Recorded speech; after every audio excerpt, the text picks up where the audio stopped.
Olá pessoal, aqui é o Og Maciel com mais um episódio do Castalho Podcast. Estou mais uma vez voando sozinho hoje porque o meu outro piloto aqui, o Evandro, tá de casa com a tendinite, não pôde comparecer. E o reserva do Evandro, o Marco Gomes, também não pôde comparecer por causa que ele teve um pequeno probleminha aí em casa, mas tá todo mundo bem. O Evandro, até onde eu saiba, tá bem, e o Marco e o filho dele também tá todo mundo bem. Então, vai ser eu e o meu novo convidado, que eu tenho um prazer enorme de poder estar falando com ele, porque não só pela pessoa que ele é, pelas coisas que ele fez, mas pelo fato de ser um amigo meu de infância que eu não vejo, eu acho que tem mais de 20 anos. Então, sem mais delongas, eu quero apresentar para vocês o Murilo Queiroz. E aí, Murilo, beleza? Olá, tudo bem? Tudo certinho. Murilo, você está falando de onde? Eu tô em Belo Horizonte. BH, mais uma pessoa de BH. Bacana, bacana. Então, Murilo, olha, como claro que ninguém conhece a nossa história, né? Poxa, nós somos amigos há quanto tempo, cara? Cara, ali por volta de 86, 87. Olha, Então, certamente 20 e poucos anos tem, né? caramba. Não, e o engraçado é que eu era amigo do seu irmão. E eu Aham, do André, né? Meu do irmão mais André. velho. Então, eu era amigo do André e acabei conhecendo você logo na infância. Eu lembro que você era um molequinho pequenininho mas ficava acompanhando a gente e no final da história, tipo assim, você não deve saber disso, mas você foi um personagem importante pra mim, sem saber. Eu aposto que você não sabia disso. Não, cara, realmente não. Eu tô surpresa. Então, porque olha só, então para quem não conhece, por que que o Murilo Queiroz está aqui sendo entrevistado? É só porque ele é meu amigo? Não, não é por isso não. É porque, tipo assim, nossa história, como você falou, lá em 87, 86, algo parecido assim, nós dois nos envolvemos no mundo de computação, não é isso, no Brasil, devido ao fato de que você tinha um daqueles microcomputadores que era o TK-85. Exatamente. Naquela época, tava começando essa onda de ter um computador em casa, né? Era um negócio meio ficção científica, assim, você poder ter um computador que você chegava, ligava em casa e colocava ele para fazer as coisas que você queria. Era mais legal do que isso, né? Era botar a televisão para fazer as coisas que você queria. Antes todo mundo tinha aquele conceito de que televisão você só recebe e você conseguir colocar alguma coisa lá fazia alguma diferença. Então, pode crer. Então, tipo assim, eu lembro que você e seu irmão, vocês tinham um TK-85, e eu lembro que às vezes vocês traziam o computador, que é muito bacana né, naquela época, né? Você só precisava de uma televisão para poder conectar, né? Vocês traziam um computadorzinho para minha casa, ou eu acho que às vezes eu ia na sua casa, mas eu ficava assim vidrado naquele negócio, vendo vocês programando. E o fato que eu falei que você foi uma pessoa muito importante para mim foi porque eu admirava como que uma pessoa tão nova como você, porque você, acho que você era uns, sei lá, uns 3, 4 anos mais novo que eu, algo mais ou Aham. menos assim. Como uma pessoa tão jovem entendia tanto, manjava tanto, porque, poxa, você dava couro no seu irmão, que o seu irmão era inteligente, tá? Mas você dava um pau nele, novinho assim. E isso foi uma coisa que me marcou muito, que você não sabia, mas, sabe, eu admirava muito você, por tão novo e ser tão inteligente, da forma que você era. E é claro que mais tarde, poxa, nós perdemos contato, né? Aí depois eu fui ver um pouco do seu histórico e saber o que você fez, o que você veio a se tornar agora. E eu falei assim, caramba, tá vendo? Desde pequeno o cara já era muito fera mesmo, tá aí. assim, assim eu vou acabar ficando sem graça, pô. Porque Não, mas era engraçado, porque naquela época rola muito isso, né? O mais novo sempre fica olhando pro irmão mais velho, pros amigos do irmão mais velho, pensando assim, pô, eu quero ser igual aqueles caras. E só para explicar pro pessoal um pouquinho, contextualizar a coisa, a gente morava numa cidadezinha do interior em que existiam dois computadores, um meu e um do Og, sabe? Então, era, eventualmente, né, pô, a inveja foi tanta que eu acabei comprando os EX, né? Os EX 81. Uh, e era legal, porque justamente como não tinha muito essa história de todo mundo ter computador, ninguém sabia direito o que era. Se você encontrasse com alguém que tivesse um computador também, que pensasse a respeito, que tivesse curtindo a novidade, era um negócio de você tinha que juntar para bater papo, porque não tinha mais ninguém com quem trocar ideia. É, mas olha, então, ó, como eu falei, tipo assim, olhando assim um pouco, olhando o seu blog, olhando um pouco do seu histórico e para os ouvintes, né, pode deixar que eu vou colocar a informação, o blog do Murilo, para vocês, boto também o Twitter dele para vocês acompanharem, mas lendo assim algumas coisas no teu blog, sabe, realmente eu acho que para poder conversar, tocar todos os assuntos interessantes que tem no seu blog e do que você fez e que você sabe, eu acho que um episódio só não ia valer não. Então eu escolhi um tópicozinho que eu acho que é muito bacana e eu acho que os nossos ouvintes vão gostar bastante, que é a história do Em Busca dos Tesouros. E eu vou deixar você então explicar para todo mundo a história, mas tipo assim, ó, eu escutando aqui que você escutando não, lendo aqui no seu blog que você passeando em Paris, voltando de uma apresentação, acho que você estava em Londres, e você foi lembrar desse joguinho que te marcou tanto, que é o Em Busca dos Tesouros. Então, fala pra gente, Murilo, qual é a história desse joguinho? Cara, é um negócio muito legal, porque, como eu estava comentando, a gente morava no interiorzão do Brasil, não tinha quase nada, não tinha banca de revista na cidade, né? Exato. E tinha os 2 computadores na cidade, e a gente ficava assim, pensando o que dava para fazer com aquilo, e como é que era legal você conseguir pegar um computador, escrever um programa para ele, e fazer seu próprio videogame, fazer a televisão fazer o que você queria. E naquela época, como você não tinha internet, como você não tinha nada para distribuir software direito, o contato que a gente tinha, a comunidade se formava ao redor das revistas, né? Existiam revistas especializadas em computação, em microinformática, usando o termo que se falava na época. E a gente lia essas revistas e aprendia a programar com elas e escrevia software e enviava para a revista publicar. Eu costumo brincar que a gente fazia open source antes do termo ser conhecido, né? Muito antes de eu saber o que era open source, a gente já escrevia software e publicava para todo mundo ver. E o legal era justamente a gente mostrar para os outros como é que fazia, aprender com os outros como é que se fazia as coisas. Pô, eu tenho que falar assim, você está falando publicar, né? Eu de explicar, nossa publicação também era muitas vezes passar um caderno para o outro, né? Tudo escrito escrever código em papel, porque ninguém tinha impressora, e trocar um com o outro era um negócio comum, né? E era um negócio muito bacana. E nessa revista, naquela época, a revista que todo mundo queria ter, todo mundo que era entusiasta de computação queria ter, era a Microsistemas, que foi a primeira revista brasileira que lidava com computação doméstica, né, com microcomputadores, alguma coisa fora do ambiente de trabalho, mas como diversão ou como hobby. Uhum. E lendo a Microsistemas lá em 86, eu era um menino novinho, eu tinha 9 anos na época. E eu li um anúncio de um negócio que me marcou para o resto da vida. Era um anúncio de um videogame. O negócio é que era um videogame feito no Brasil, um anúncio de página inteira sobre um videogame. Quando eu vi as telas do jogo, eu falei assim, pô, eu não conheço jogo comercial para o meu computador, que era um computador terrivelmente limitado, que parecesse tão bacana, que tivesse gráficos tão interessantes. Uhum. Se eu mostrar os gráficos hoje para alguém, a pessoa vai começar a rir, né? Porque é tudo em preto e branco, uns pixels enormes, assim. É pior do que a maioria das pessoas do que os primeiros computadores que a maioria das pessoas conheceram.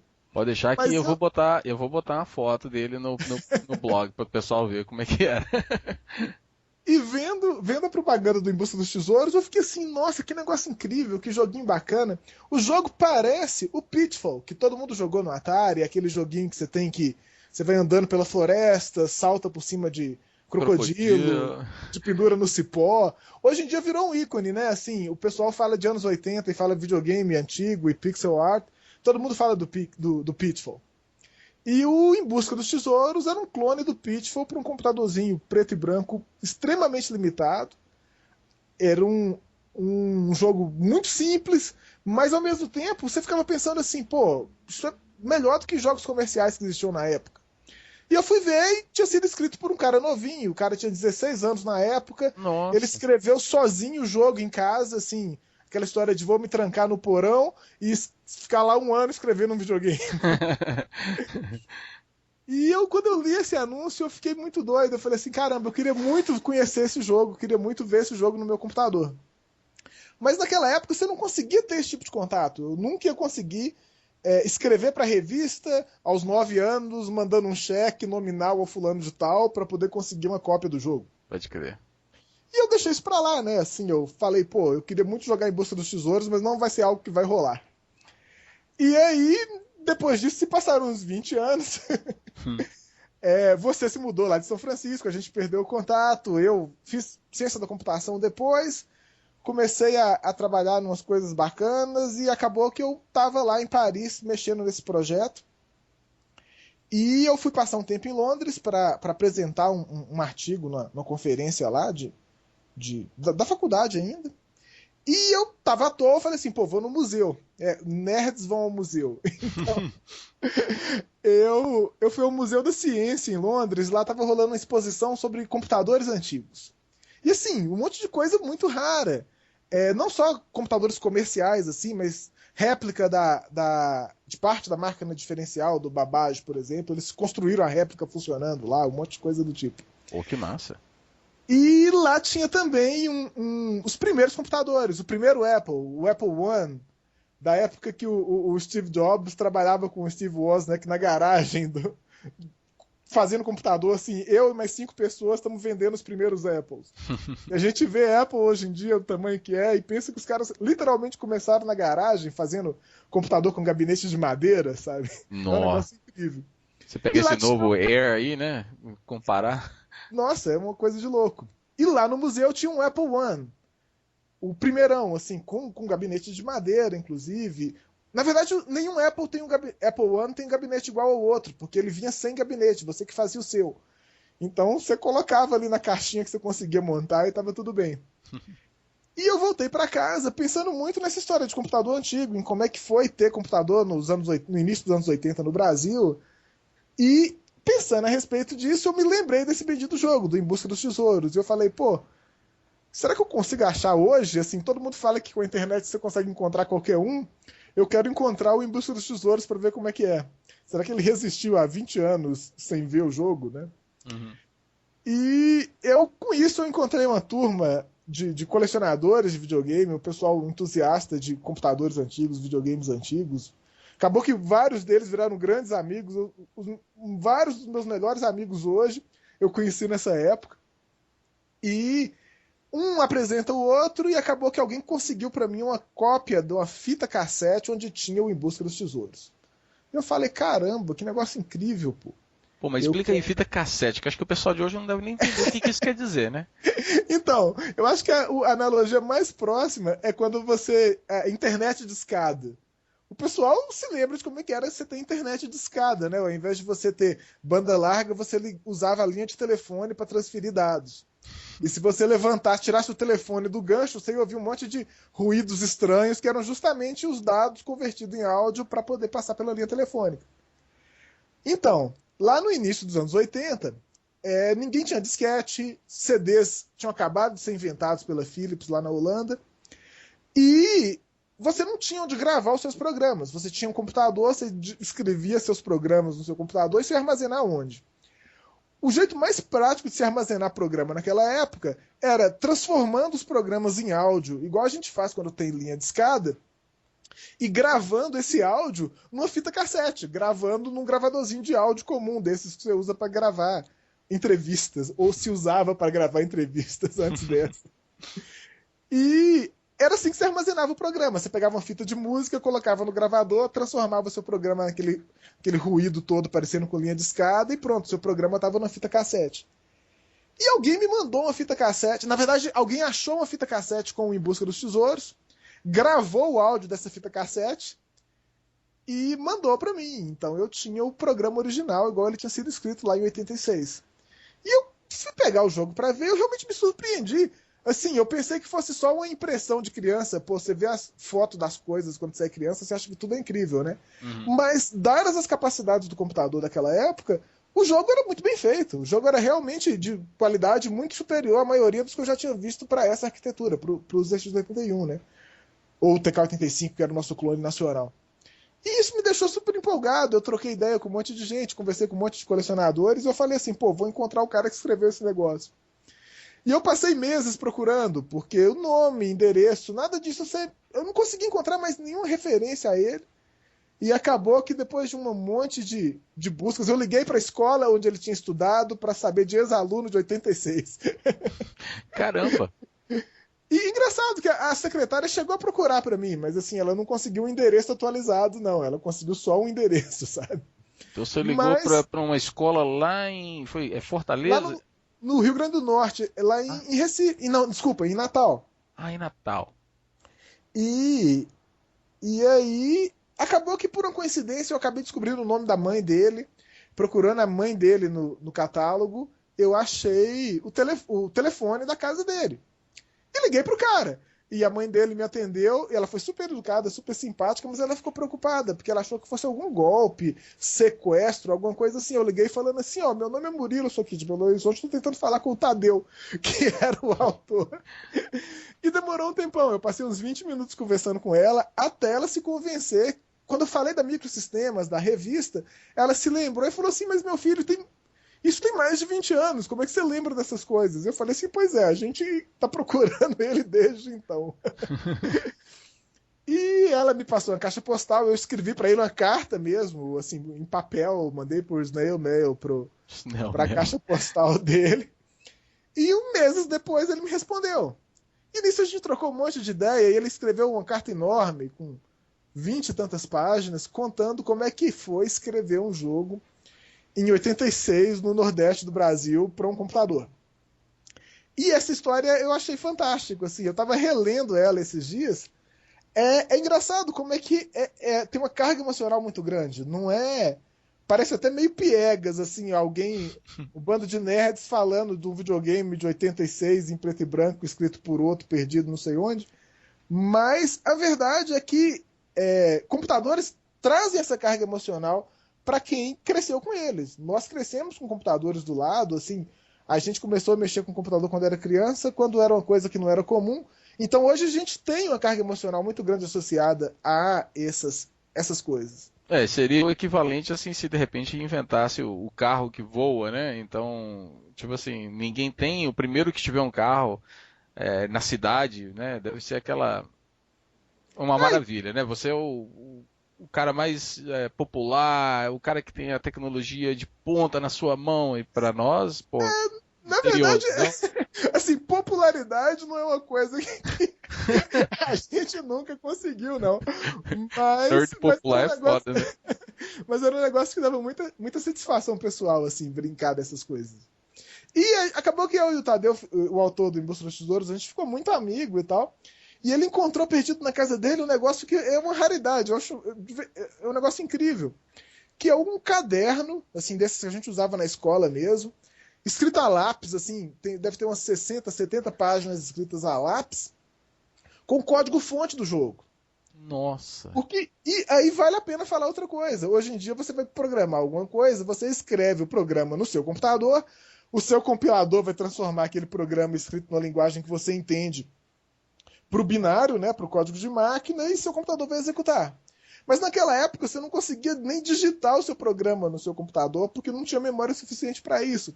Então você escrevia, compunha, você escrevia código no papel, né, no caderno, e escrevia aquilo e depois de tudo pronto, você, com os x81 isso era muito comum, você não tinha nenhum compilador para gerar o executável para você, o binário para você.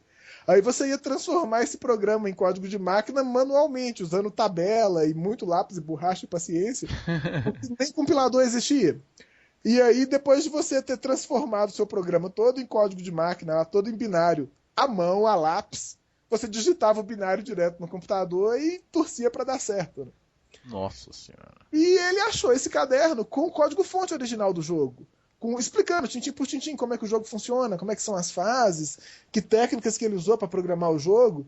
E, cara, você vê um jogo inteiro de videogame escrito a lápis num caderno de escola, é um negócio que é inimaginável para qualquer um que conheça videogame de hoje, sabe? Você pega aí um videogame moderno, você gasta 300 pessoas ao longo de 3, 4 anos para desenvolver um videogame que é o estado da arte em entretenimento, um Call of Duty, alguma coisa do gênero. E o tipo de máquina que eles têm também, né, bicho? Pra compilar e renderizar tudo isso, né?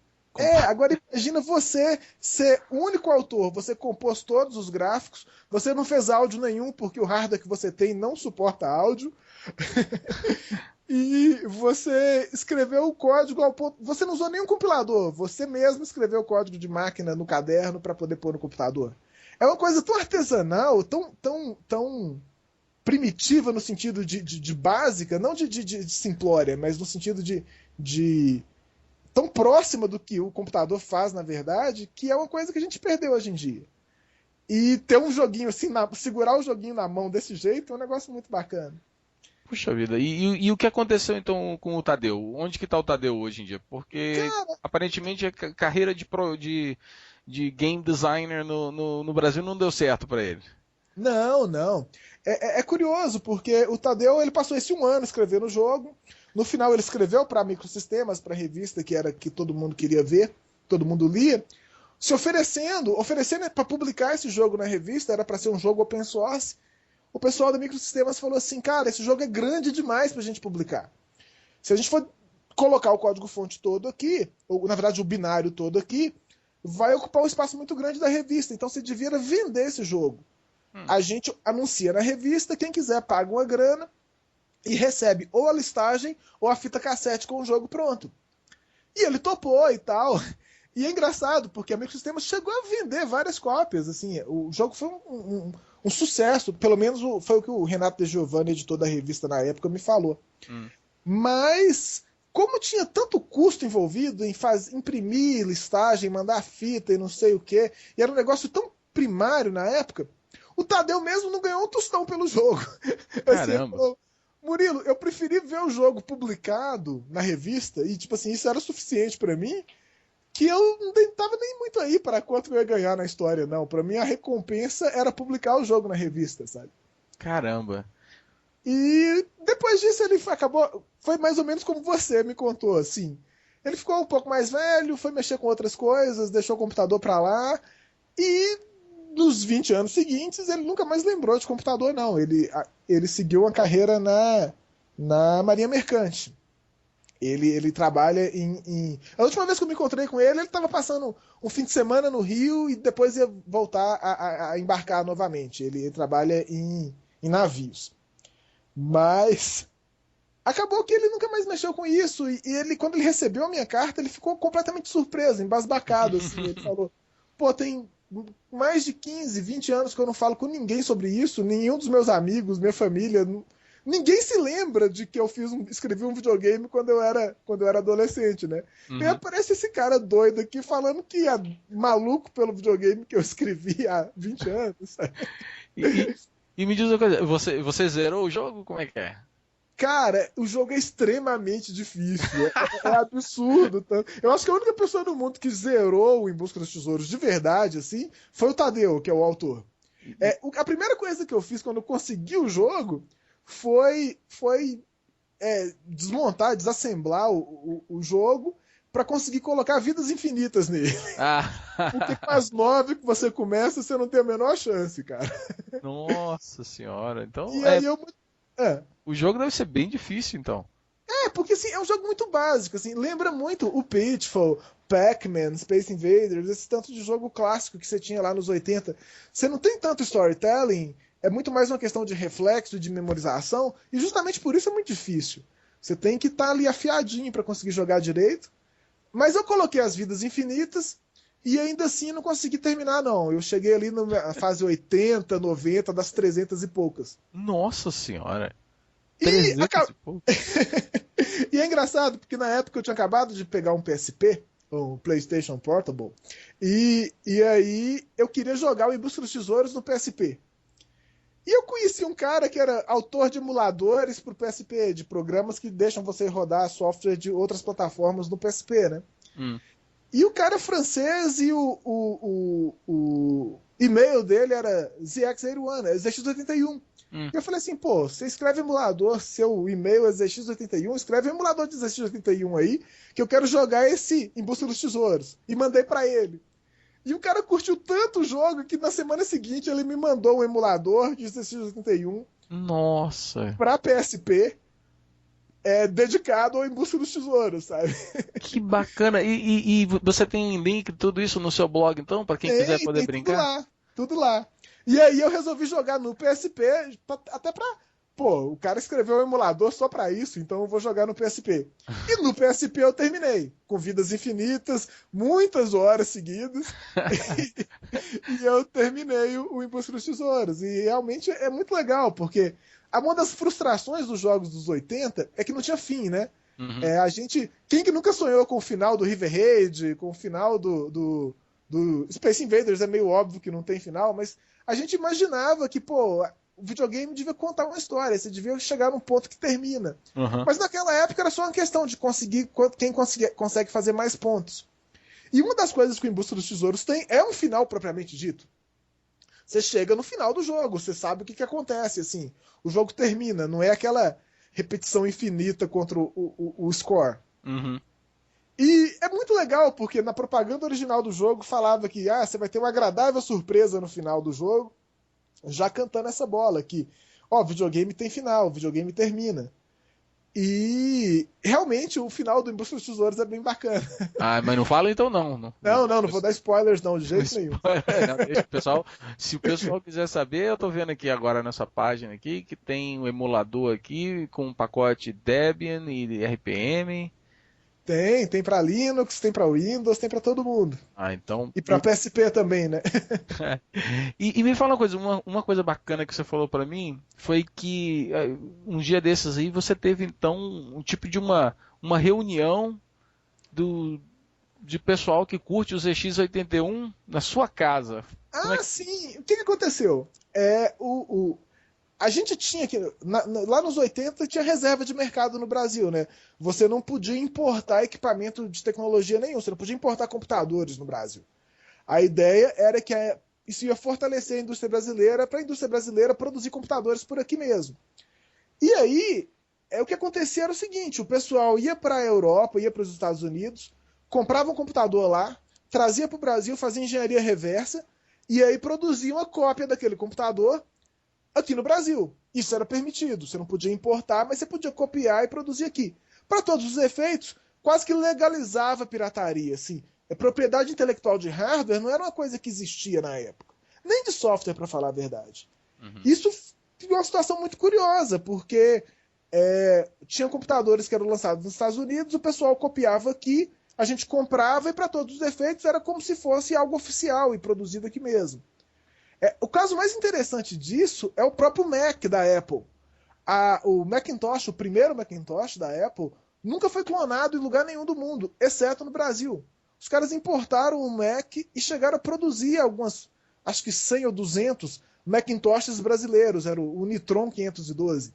Nossa, a Apple deitou o pau em processo no pessoal aqui, a empresa fechou por causa de processo. Hoje em dia, quem tem um Mac 512 funcionando nacional da Unitron não vende por nada, porque é um negócio raríssimo. Eu já vi um funcionando só, é o único que eu vi. E assim, o pessoal no Brasil, em 80 e poucos, copiou até o Macintosh. No meu caso, o meu TK-85, que é esse computador que eu tinha e que é o computador em que eu rodei o Em Busca dos Tesouros, era um clone de um micro inglês que fez um sucesso estrondoso no mundo inteiro, especialmente na Inglaterra, que era o ZX81, o Sinclair ZX81. E agora em abril completou 30 anos de lançamento do ZX81 na Inglaterra. Os nossos clones nacionais, eles são um pouco mais recentes, eles saíram aí em 82 o primeiro, tanto que o primeiro chama TK-82. Uhum. Mas o ZX81 é um trem que marcou a história. O pessoal, todo mundo qualquer britânico que você falar de nossa idade vai se lembrar qualquer programador britânico de nossa idade vai se lembrar do ZX81, vai falar que foi o primeiro computador dele. E no Brasil foi a mesma coisa. Foi o primeiro computador acessível, que você ia na loja, comprava, ligava na sua TV e vamos ver o que isso pode fazer. E com essa história dos 30 anos do lançamento, A gente comentou nas listas de discussão que a gente participa de colecionadores de videogames, de computadores, e o pessoal virou e falou assim, pô, a gente podia encontrar pra comemorar, né? E eu falei assim, ó, desculpa pra tomar cerveja comigo mesmo. E aí o pessoal apareceu aqui em casa. E é interessante porque aqui em BH mora um cara que entende tudo de ZX81 e ele pegou um monte desses clones de nacionais do computador e fez um monte de modificações, assim. O computador dele tem alta resolução gráfica, que era um negócio que não existia. Ele descobriu que os planos originais eram colocar um processador de som para ele fazer algum barulho, para tocar umas musiquinhas. Uhum. Mas ia ficar muito caro, eles desistiram disso. Só que na placa-mãe do computador ficou espaço para pôr esse chip de som. E aí o Kelly pegou e colocou o chip de som lá ele mesmo. E aí ele passou a ter o único TK-85 com chip de som que funciona, que se tem notícia. E existe ainda? Existe. E lógico que ele pegou e ele publicou isso tudo. Ele publicou os esquemáticos direitinho, como você fazer todas essas modificações, mesmo porque a maioria delas não foi nem ele que fez. Ele meio que compilou tudo que se publicou e tal, e foi implementando para mostrar pra gente. Então aqui em casa a gente juntou e ligou vários desses micros antigos, ele mostrou um monte dessas modificações, porque é um negócio que as pessoas não conhecem, mas é meio colecionador de carros, antigomobilistas, né? O pessoal que coleciona videogame, existe, por exemplo, jogo novo para videogame antigo sendo feito hoje. Imagina que você lembra do seu Atari lá dos anos 80? Uhum. Tem gente que faz jogo inédito hoje, manda produzir cartuchos de Atari com caixa, com manual, com label, tudo igualzinho era na época, e vende esses jogos. Ô, louco, eu não sabia disso, não. Tem, e cara, claro que tipo assim, o cara faz 100, 200 unidades, são unidades numeradas, autografadas pelo autor, e assim, pô, se você tem tesão nessas coisas, se você gosta de videogame antigo, você não ia querer ter um jogo inédito pro seu videogame de 30 anos atrás? É um negócio muito bacana. Pô, cara, eu acho que vergonhosamente eu admito que sim, eu gostaria. O pessoal adora o Halo de Xbox, né? Uhum. Ano passado, o pessoal produziu um Halo pra Atari. Não é em primeira pessoa, mas assim, é um Halo. O personagem é igualzinho, o Master Chief, você tem os alienígenas e você sai. E assim, o cara escreveu o jogo, obviamente recentemente, porque o Halo não tem tanto tempo assim, e produziu o cartucho. E ele vendeu esse cartucho, distribuiu a ROM do cartucho para quem quisesse rodar em casa no emulador ou no videogame mesmo. E assim vai. Tem um amigo meu que está desenvolvendo, mais do que desenvolver só jogo, ele está desenvolvendo um console novo.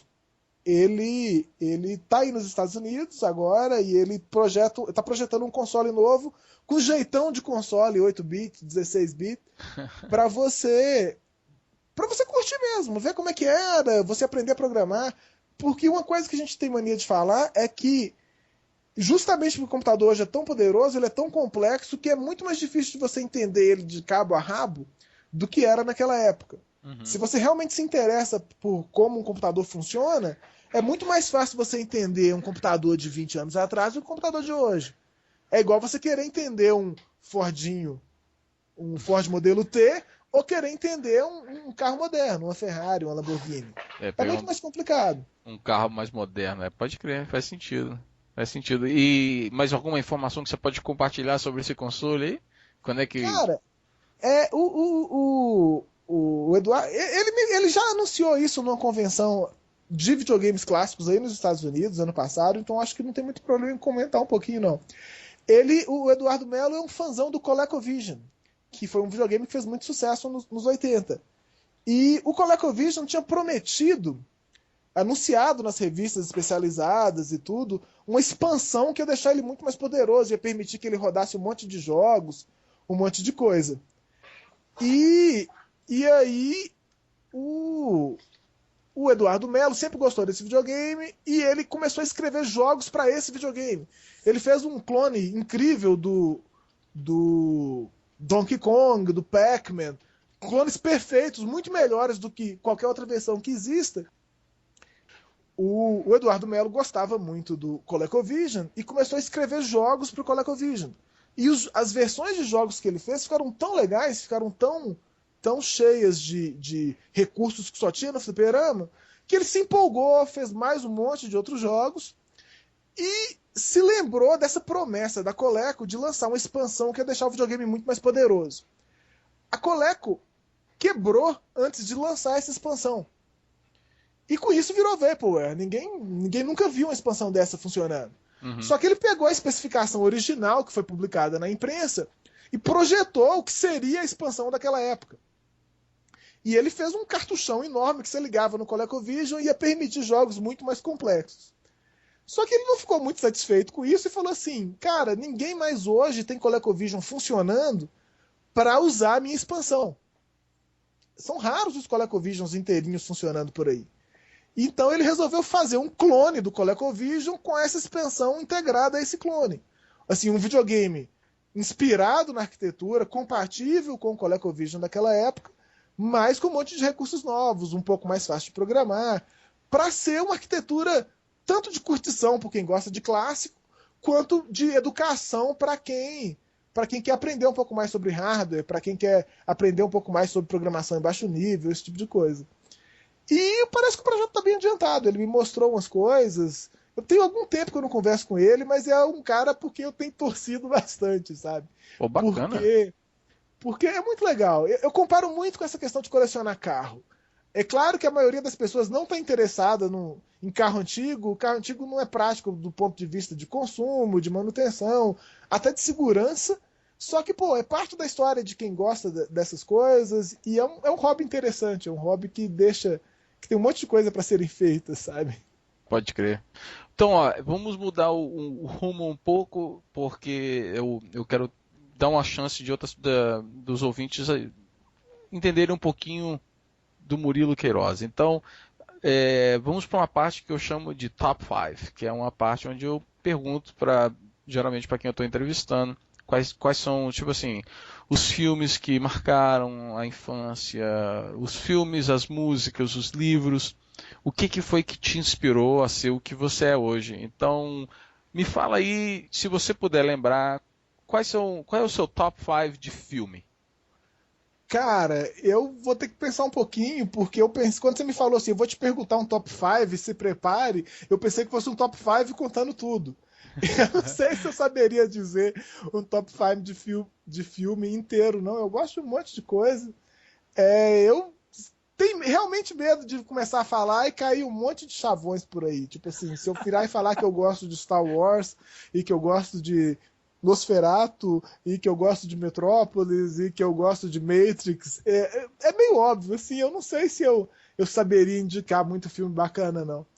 Eu fiquei impressionadíssimo com o Black Swan, assim, eu adoro a Natalie Portman e ela tá perfeita no papel, e é engraçado porque eu me lembrou muito um anime que eu gosto muito, um filme, uma animação japonesa que eu gosto muito, que chama Perfect Blue.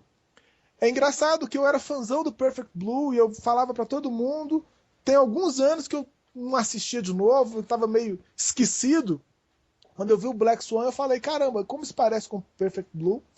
E eu já vi até gente falando, eu não sei se é teoria da conspiração, se faz algum sentido, mas eu já vi até a gente comparando o Black Swan com o Perfect Blue e achando, pô, olha só, essas cenas são idênticas. Olha só, essa situação aqui é tão parecida com um filme com o outro. Eu não sei se é verdade, eu não sei se é só uma coincidência, mas são dois filmes que me chamaram a atenção recentemente. Certo. E em termos de livros, assim? Cara, eu tava pensando em um monte de livros para contar. Tem um livro que, já que esse papo tá tão nerd, tá tão videogame, tá tão desse jeito, eu não posso deixar de falar, é provavelmente um dos meus livros preferidos, para não dizer o meu livro preferido, a minha série preferida, que é do A Song of Ice and Fire, do George R.R. Martin. É legal porque o primeiro livro dessa série, chama A Game of Thrones, foi lançado em 96. E assim, um amigão meu me recomendou e a gente leu e a gente vem falando bem do Game of Thrones para todo mundo tem um tempão. E não era um negócio muito comum. Assim, no Brasil, por exemplo, nunca tinha sido lançado, não era algo que muita gente conhecia. Recentemente a HBO resolveu filmar o Game of Thrones. E com isso mudou tudo, né, cara? Quando a HBO fala assim, eu vou filmar isso aqui, todo mundo fica de olho. Então, finalmente saiu uma edição nacional do A Guerra dos Tronos. Agora em abril, é esse mês mesmo, acho que é 14, 16, vai estrear na HBO a Game of Thrones. E é engraçado, porque quem me vê falando, fala assim, pô, é só uma fantasia aí, tem uma fantasia medieval, você tá falando de um livro do Dungeons and Dragons, pô. Uhum. Mas, cara, é muito diferente, porque é realmente uma fantasia medieval, com cavaleiro, com mago, com essas coisas todas. Uhum. Mas a minha mulher costuma dizer que o Song of Ice and Fire é o Senhor dos Anéis escrito pelo Nelson Rodrigues. Porque, assim, é o Senhor dos Anéis com mais sexo, mais violência, mais intriga política que você é capaz de imaginar, sabe? Nossa senhora. Vou ter que botar na minha lista, então, pra dar uma olhadinha. Cara, é um dos livros mais divertidos que eu li em muito tempo. Assim. É uma série, né? Ele já tá no quarto. Agora, em julho, vai sair finalmente o A Dance with Dragons, que é o 5º livro. Tem anos que a gente espera. Mas, com certeza, com a série da HBO vai ser uma sucessão enorme. E com isso, um monte de gente vai pegar mais desses livros para ler. É legal que mais da metade desses livros da série, na verdade, eu não li. Eu ouvi o audiobook. Aham. E isso é muito legal, porque quem narrou o audiobook do A Game of Thrones e dos outros livros da série foi um ator britânico que chama Roy Dotrice. E o cara é muito bom, o sujeito é absurdamente bacana. O livro tem 300 personagens, 200 e poucos personagens, e ele consegue fazer uma voz diferente para cada um. Assim, quando ele fala, quando você ouve ele fazendo a voz de alguém, você sabe se é homem, se é mulher, se é novo, de que região do mundo onde eles vivem eles são. Assim, você ouve 2 irmãos falando e os irmãos têm o mesmo sotaque, sabe? Uhum.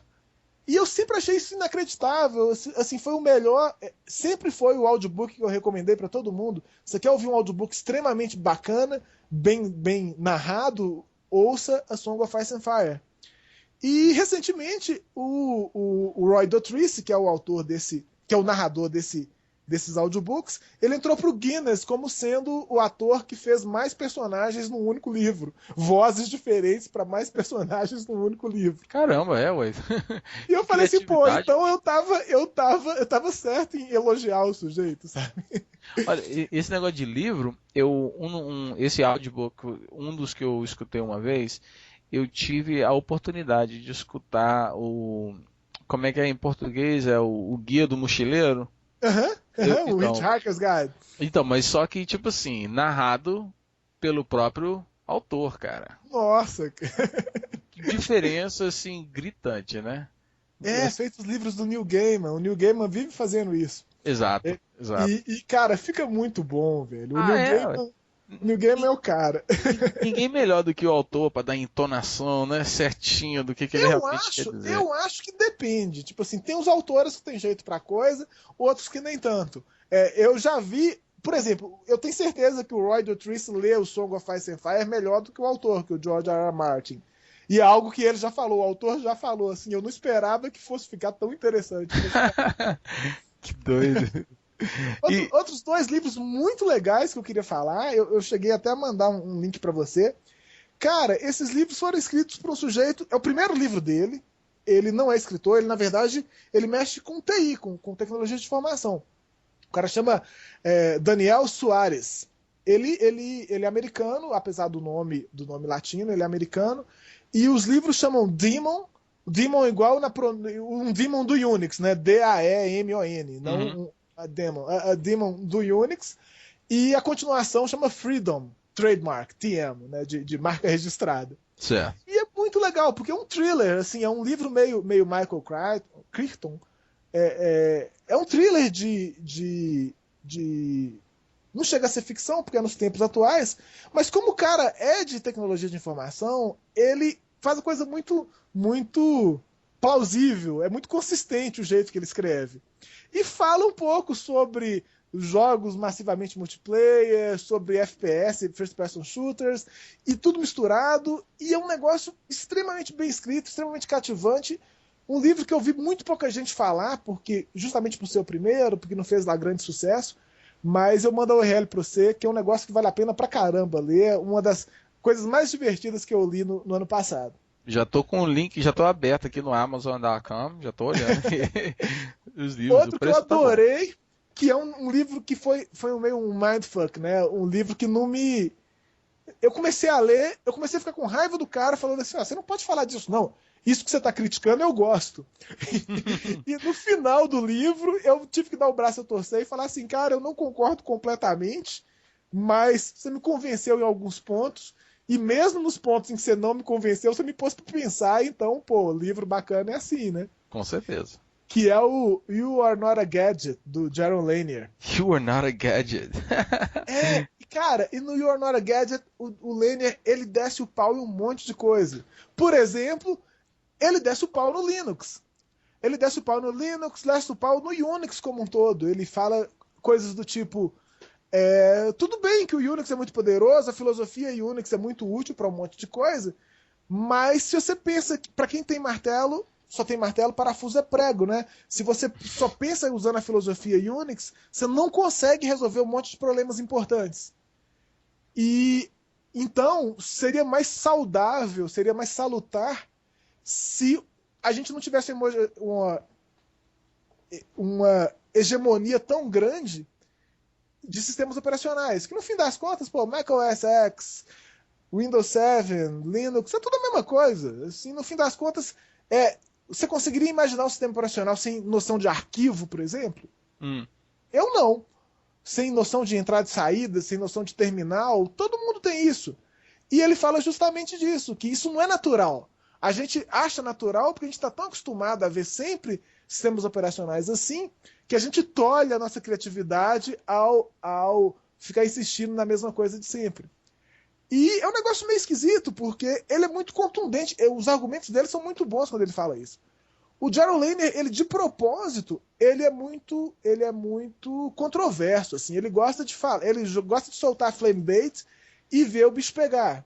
Ele fala para ser polêmico, mas mesmo ele falando para ser polêmico, ele fala um monte de coisa irrelevante. Então é um livro muito bacana que eu li ano passado também e que eu andei recomendando para os amigos todos. Não sei quais que leram não, mas eu recomendei bastante. Não, você tá falando aí, cara, e eu tô anotando aqui, porque eu tô sempre interessado em livros assim, sabe? Principalmente quando é recomendado. Porque, de uma certa forma, é como que você tá compartilhando comigo um pouco de você, tá ligado? Sim, eu acho isso muito bacana. Aquela história de você querer ver a estante ou a pasta de MP3 da pessoa para conhecer ela melhor. Pode crer. Olha, Murilo, como eu falei pra você, cara, eu gostaria de poder, assim, falar de um monte de tópico com você, mas eu quero manter o podcast assim de um tamanho suficiente, pequeno, para que as pessoas não tenham problema. Então, eu vou fazer o seguinte. Eu vou pedir para você então dar um recado para as pessoas que estão nos escutando, nossos ouvintes, e acho que eu vou ter que te convidar para voltar de novo outro dia para a gente conversar um pouco mais, porque eu curti muito a conversa. Bom, o recado que eu queria dar é que agora no mês de abril, especificamente no dia 2 de abril, no início do mês, a gente comemorou o Dia Mundial da Consciência do Autismo, que é uma data da ONU, que ela, na verdade, não é tanto uma comemoração quanto uma chamada para a gente participar um pouco mais. É um momento para a gente explicar para os outros o que é autismo, explicar para os outros o que o autismo significa para as pessoas envolvidas, para as famílias envolvidas.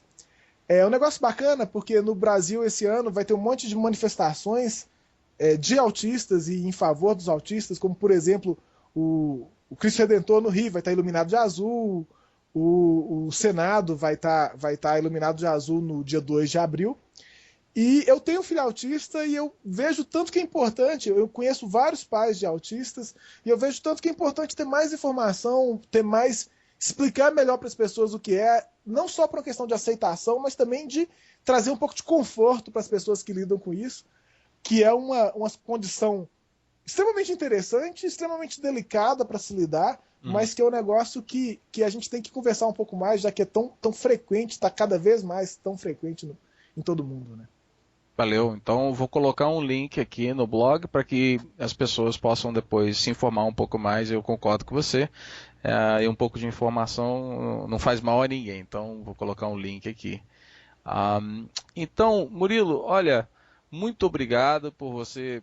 Eu sei que deve estar tarde para você aí no Brasil, mas muito obrigado mais uma vez. Prazer enorme conversar com você. A gente tem que arrumar uma forma de fazer o nosso reencontro depois de 20 e tantos anos.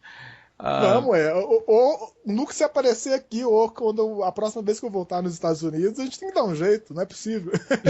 pode crer. E eu vou até completar o seguinte, para terminar o episódio, eu só quero falar que a revista Espírito Livre, que saiu também agora em abril, eu tive o prazer, eu fui convidado de participar pela primeira vez, eu tive o prazer então de enviar um artigo meu. Na verdade, o que eu fiz foi, eu traduzi um artigo meu que eu tinha escrito originalmente em inglês, eu traduzi ele para o português e eu espero que seja assim, o meu objetivo foi ser ser um pouco diferente do que os outros artigos normais. Então, eu não quis falar sobre tecnologia, nada geek, nem nada não. Então, os artigos estão bem interessantes nessa edição. Então, dá uma olhadinha depois na revista Espírito Livre, Ah, que bacana, eu vou estar lá. é um artigo. Valeu, um abraço então e até o próximo episódio. Valeu, Og, um abração, cara. Até mais. Até mais.